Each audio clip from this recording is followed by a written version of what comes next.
চাওক যেটো নেগলিজেন্সটো হৈছিল আমি সকলোৱে গম পাওঁ আৰু আপোনালোক সকলোৱে গম পায় যে ডক্টৰ হিতেশ বৰাই বাৰে বাৰে কৈছিলে যে তেখেতক ৰেষ্টৰ দৰকাৰ আছিলে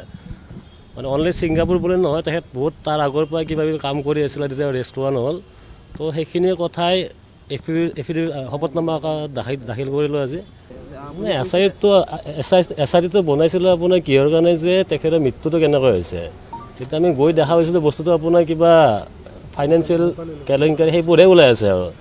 আজি পুৰি খোৱা দোকানক মাতি আছে বিহু কমিটিক মাতি আছে এইটো অলপ আচৰিত পাইছোঁ আৰু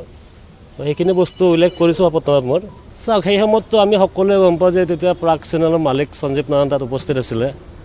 আৰু গোটেই ছ'চিয়েল মিডিয়া বা আপোনাৰ মিডিয়াত বস্তুবোৰ ওলাইছে যে তেখেতে টুকুৰকৈ ভিডিঅ'বোৰ ওলাই আছিলে আজি এটা নেটফ্লিক্স টাইপৰ আজি এটা খণ্ড দিয়ে কাইলৈ এটা খণ্ড দিয়ে তো সেইটো কি কাৰণত দিছে আৰু সঞ্জীৱ নাৰায়ণক বোধকৈ এতিয়ালৈ এবাৰে মাতিছে তাত নেক্সট মাতা হোৱা নাই চাগে এতিয়ালৈ দেখা পোৱা নাই আমি তো তেখেতৰ তদন্ত ভালদৰে আহিব লাগিছিল বুলি মই বিশ্বাস কৰোঁ